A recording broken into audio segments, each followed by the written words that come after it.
Hello, this is Mohammed. Today I'm going to demonstrate Azure Load Balancer.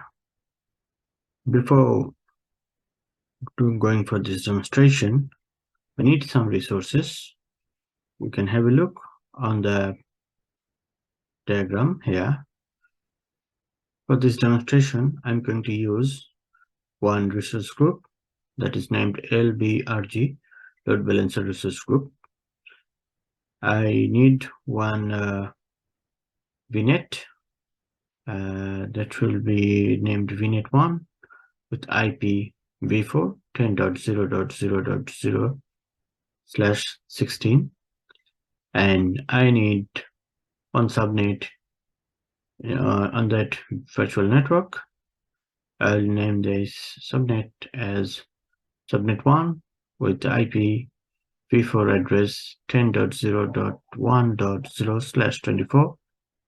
I need two virtual machines, that is VM1 and VM2, and VM1 address should be 10.0.1.4/24, and it belongs to availability zone 1, and the VM2 IP address should be 10.0.1.5/24.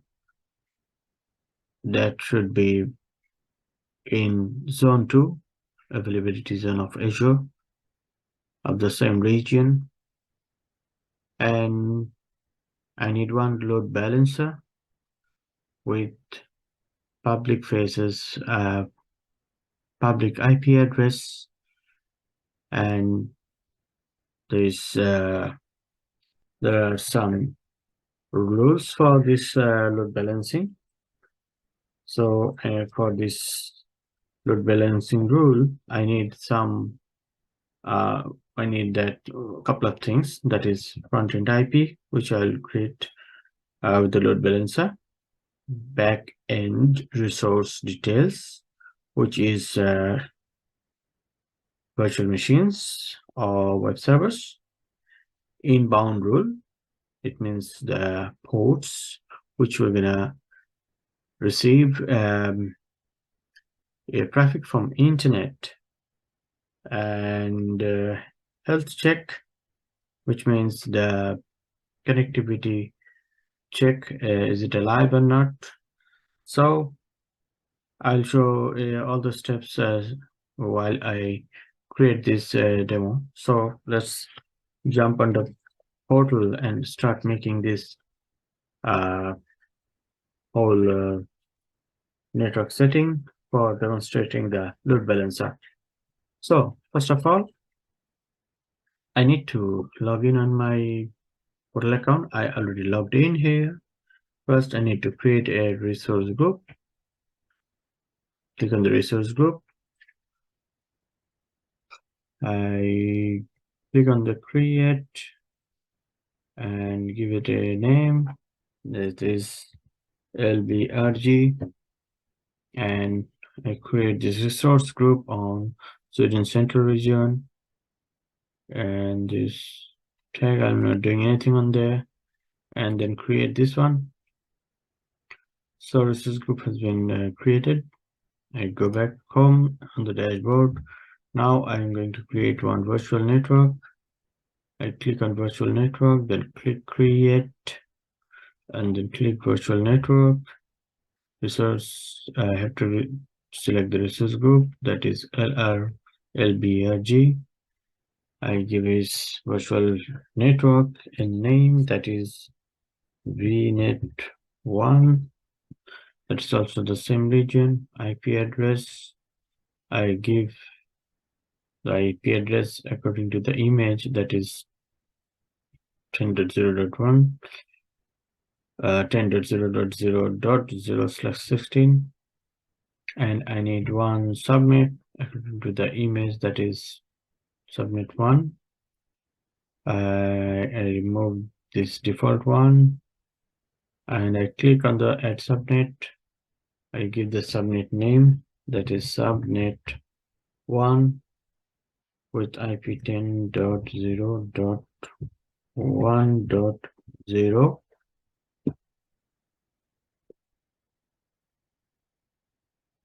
slash 24. Now add this one. The subnet has been added here, and I view and create this virtual network. I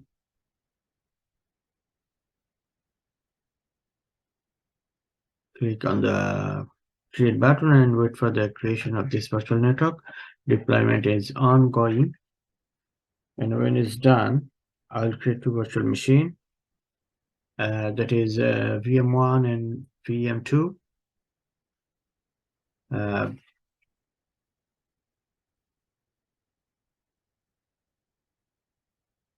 I go back to resources. The VNet is ready. If I see the overview, I can see this IP address is here. If I see the subnet is also here. I go back home. Now I create these virtual machines. Click on the virtual machine and then create and click on Azure Virtual Machines.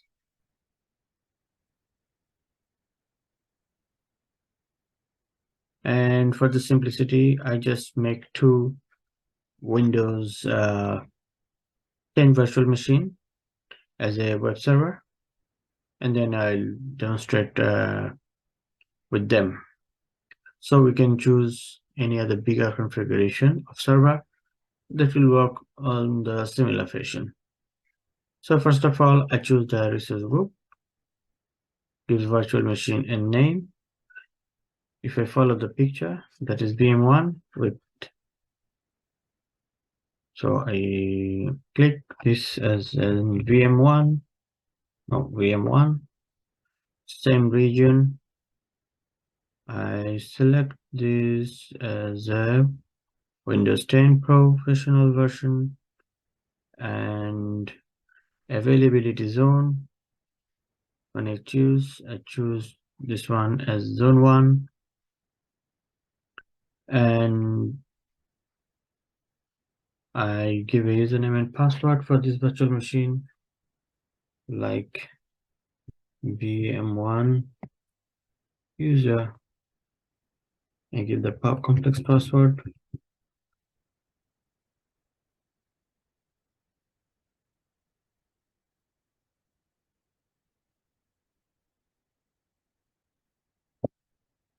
And then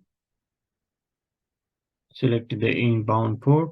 Not only RDP, I also select HTTP, open for this one.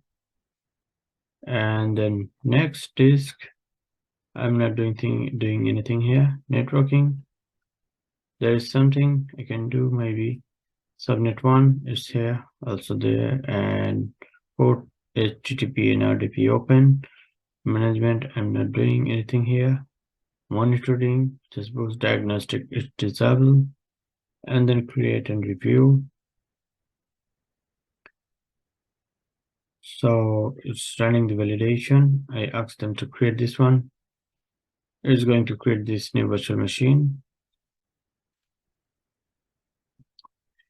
While it might take a couple of minutes, in the meanwhile, I take another instance of this portal and make another virtual machine, that is VM2. Okay. When I log in on this next instance, click virtual machine once again,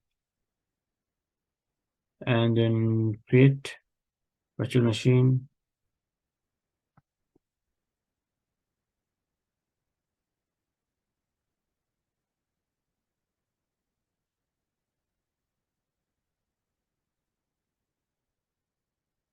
Just for instance, I can take it like instead of Windows 10, I might take Windows 12 just to make sure this is different and works all with all type of VMs. Select. I go to the Windows 12 data center edition generation 2. and virtual machine name, that is VM2. Same region. Resource group should be this LBRG, and availability zone, zone 2, and then size as it is, username VM2 user, give a complex password,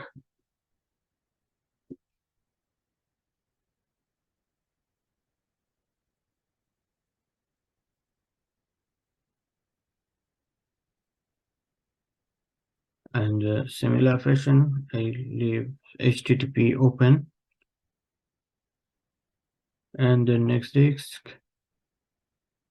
nothing here. Networking, it should be on the subnet 1, VM2, and the same thing like before. Monitoring, root diagnostic, disable, and then review and create. Validation has been passed. I ask them to create this one. I go back the other one, the VM1, which is on Windows 10 image, that's also going on. And the other one, both of them are under processing.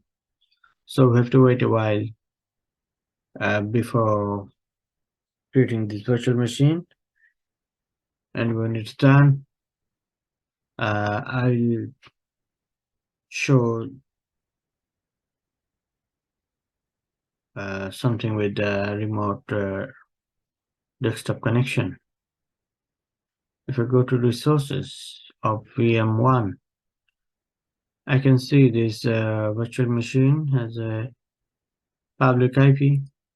Click on that one, go to the remote desktop connection, and then paste this one and give it a username and password. I have to trust the connection.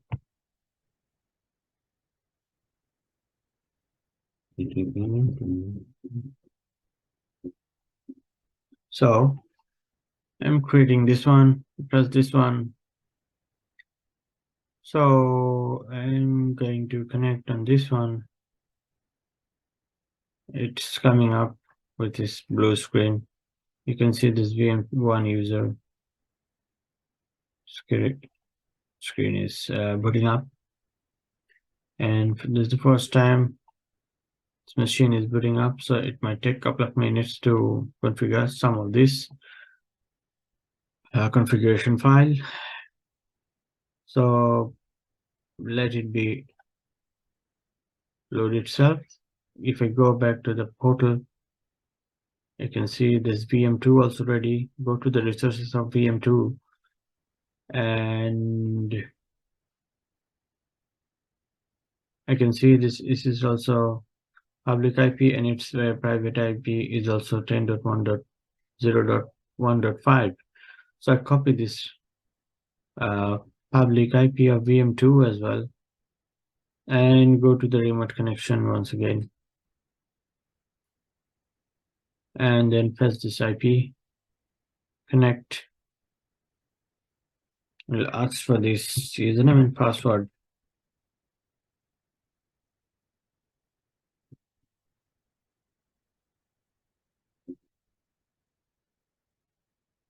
And trust this one and ask them to log in.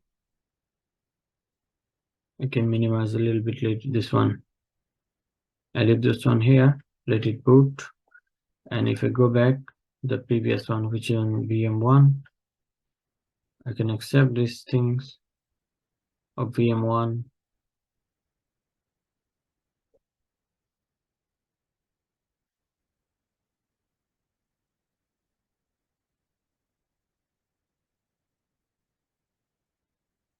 So it might take a little bit long, as this is the first time it's loading.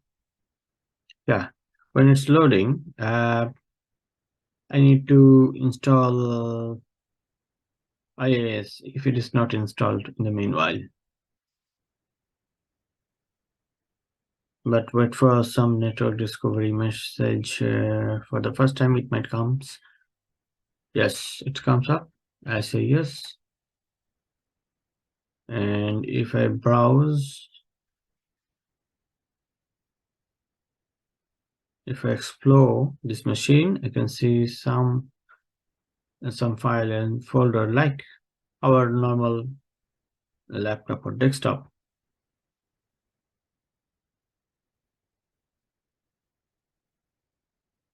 So we have to wait a while to load this thing.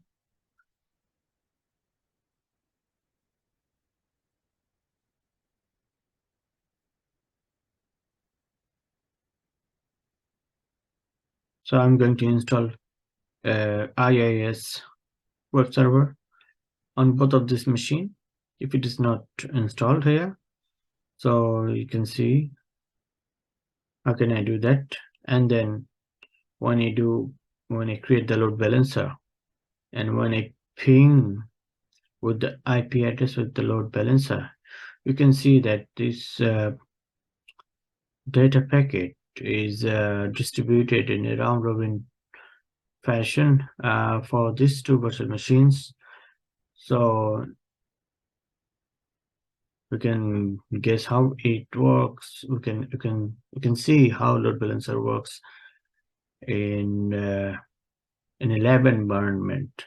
But I'll demonstrate some case study for the production environment in my future video.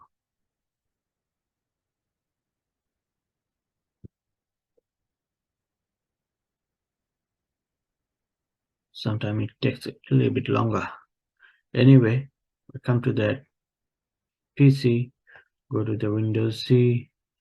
So there's nothing with the IIS related. So I need to go to the command prompt, cmd, and open this one.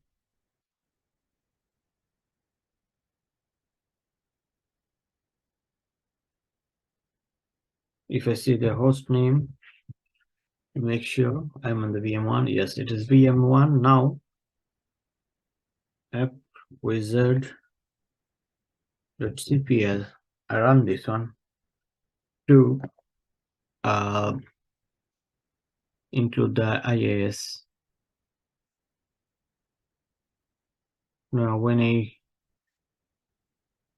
get the graphical user interface of this programming features, I turn the Windows features on and off.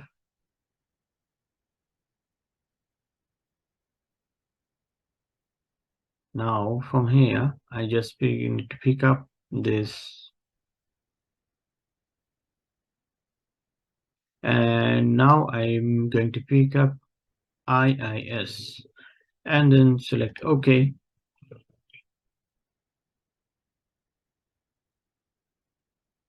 So it will install the IIS on this virtual machine, which is running at the moment at Windows 10 operating system.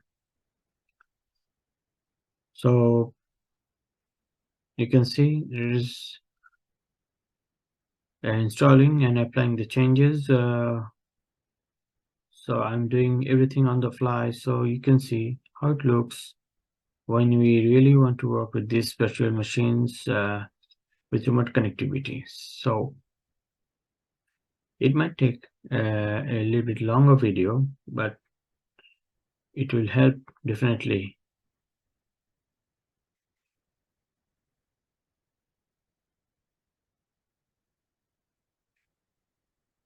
It's loading and taking the files from the repository.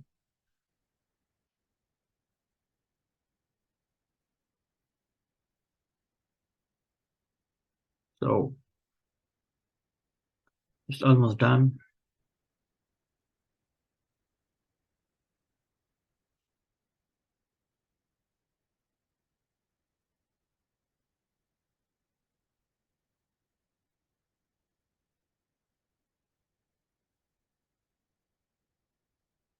So this fin is completed now. So if I go back here, this PC, and if I refresh on Windows, we can see there's a new folder named inetpub that's for IIS. If I go here and go to the www root, and if I click on this PNG, we can see this image uh, for the information services. It's running on the Windows 10 VM1. So it's ready to go. And then I close this one. And now I go back to the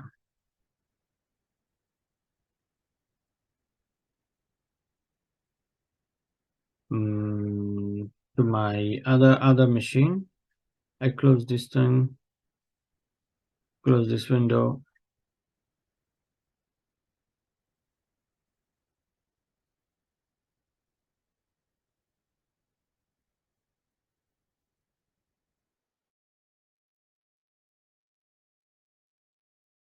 Minimize this, not really closing the whole thing. I just need to minimize this thing and go to the other one, which is Windows 12 server. From here, if I go to the server manager, and if I go to the manager and then add and role, and if I begin this thing, role-based installation, for again the same thing for IIS, I can keep running the process, and then I need to find out this Windows Server IIS, and then add feature, and then next, and then next, and then next, and then next, and install, and wait for the installation to be done.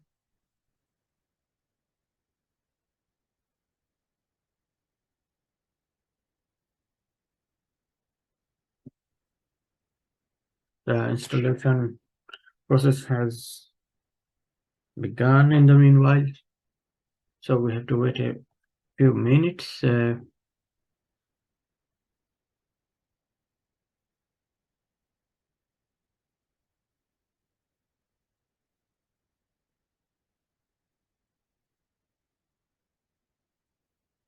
So it's going on. Let's wait and see how long it takes.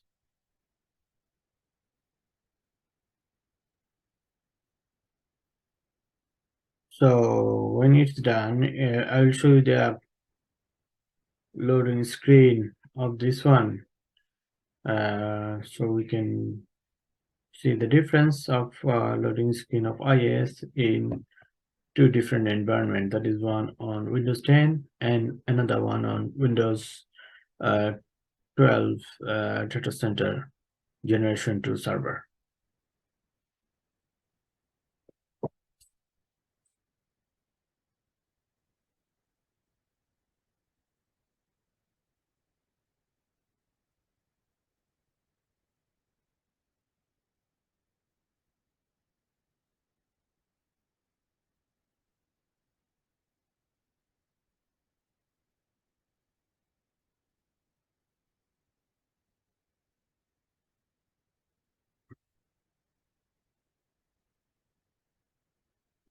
Yes, it is almost done. Installation succeeded on VM2.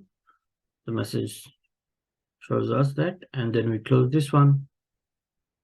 And now if we browse this thing, this machine, make it a bigger one, and if I go these machines, C drive, I get the inet power gain, www root, and then if I click on the IIS start, I can see some picture here of these VMs, IIS server.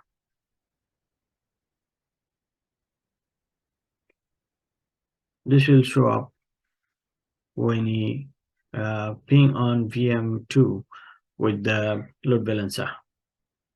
It means when the data packet hits on web server 2, VM2, this screen will show up. And if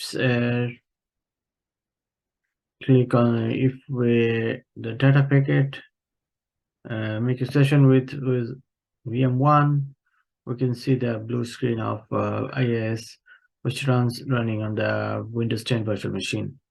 So let's now create the load balancer first, and we'll check it afterwards.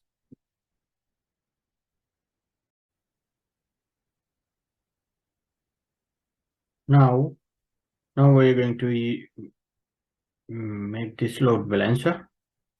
I go back to the portal, go back home, and then I'm looking for this load balancer. If it is not here, then I can write down this name like load balancer. I just move this a little bit up. Right, load balancer, load BALN, load balancer. When it's pop up, I'll just go load balancer and pick up from the list from the left panel load balancer, and then create load balancer. In the process of creating the load balancer, we have to do some stages. I'll show you them one step by step. First, we have to choose the resource group, give a load balancer a name. Following this image, I didn't give any specific name, so I go back. Instance details, I give a name that load balancer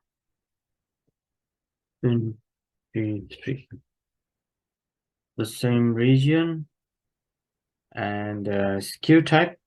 Now I have to choose the SKU type, the standard, basic, and gateway.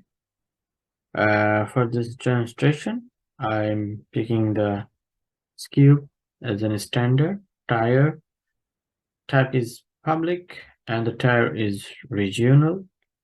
There's some other option of global, but I'm not going for that one, just for the simplicity. And then go for the next for the frontend IP configuration. There's no frontend IP, so I have to create a frontend IP. That's why I click add a frontend IP configuration. I give a name of this frontend IP, like I give it name a front end IP for load balancer, and pick up the version IPv4, and the type is the IP protocol type is the IP type is IP address, and this. Then again, click on the create. If I click on it's called add.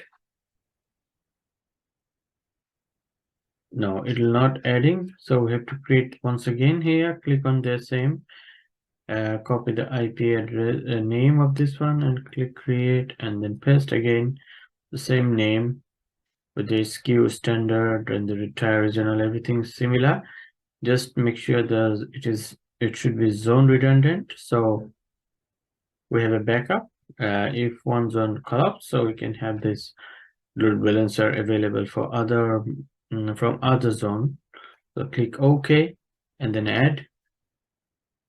So it has been added. Now go to the backend pool,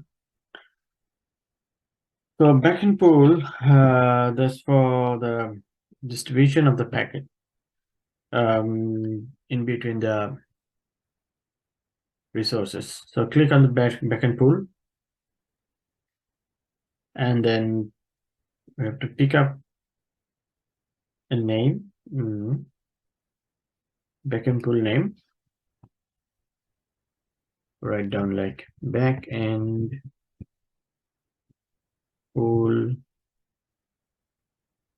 for LB, and we have to pick up the virtual network, which network we are using. Net 1 that we have created before.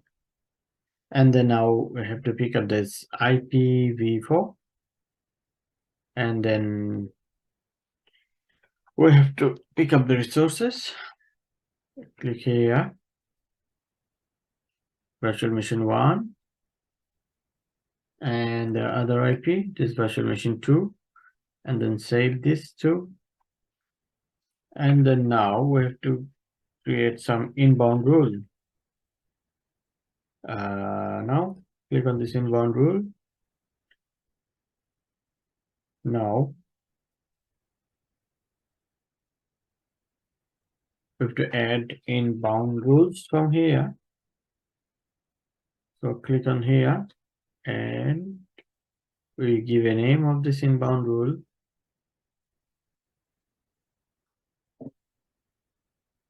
Inbound rule for load balancer, and pick up the IPv4 address, IP version 4, and front-end IP address, which we have created before. And backend pool, we have to select the backend pool. We just created just a few seconds before, and the protocol should be TCP and port should be 80. So it will receive the packet and distribute the packet using the TCP port, and the port number should be a TCP protocol and with the port 80. Now we have to create the help prop, backend port also 80. Help prop, there's no help prop, but help prop is used for determining the which virtual machine is healthy or not. So this is very important. So if it is not here, so we have to create one health probe now. So when you create a health probe, you just give a name, health probe, for example, health probe rule. Protocol should be TCP, port 80, interval is every 5 seconds. So every 5 seconds, it will give some pulse to check the health of the virtual machines. So, and then after creating the health probe, we have to click the session persistence. Session persistence there are a couple of types here: the non-client IP and client IP protocol. In real life, in production environment, most of the time we use client IP or IP protocol. So sometimes it brings some session information for backend packet sending to some web page with servers, sometime with the IP only, or sometime with IP and protocol. But for the simplicity, I just use session persistence none, and idle timeout as it is like 4 minutes, and TCP reset disable, and this other configuration leave as it is, and then add. Now there is some outbound rules where we're not doing anything here. Leave as it is. Tags, leave as it is.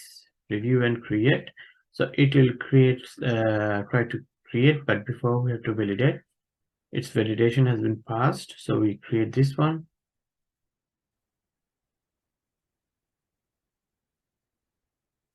Now it might take a few minutes to create this virtual machine load balancer. Deployment is ongoing right now. I think it will pop up very shortly. Yeah, it's done. So if I go for overview, we can see this load balancer information in details.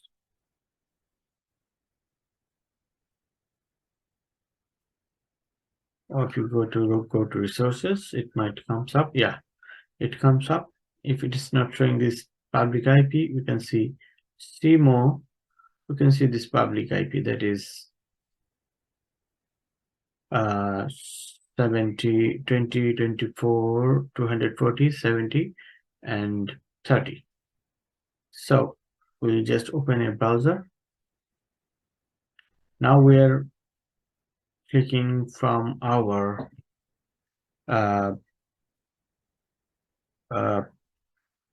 our machine, not the remote machine. We can see this IS, that is server VM2 is responding. Now I open and copy this IP and browse it from another browser like Google Chrome. The same IS server 2, the same server is responding. I go for a new incognito mode. I paste the IP. Let's see. Again, this server is responding.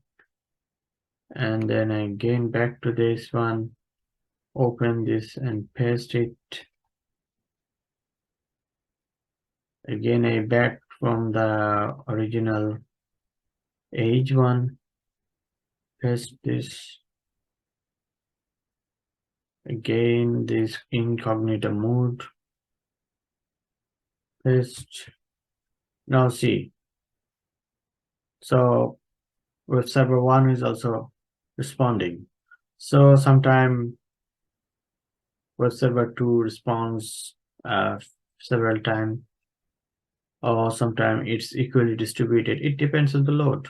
But right now we don't have enough load, so it doesn't matter. But we can see this load balancer can distribute the load in between two virtual machines, which are running in two different OS, but in the same virtual network, but from two different zones. One is in zone 1 and another one is zone 2. So in any case, if any of the data center is cut off from the service, we can still have some backup of the web services. So this is the simplest way to check the load balancer, how it works and how we can create it. So we'll come up with something more details with the load balancer, how it works in the production environment in our future video. Till then, thank you very much. Thanks for watching.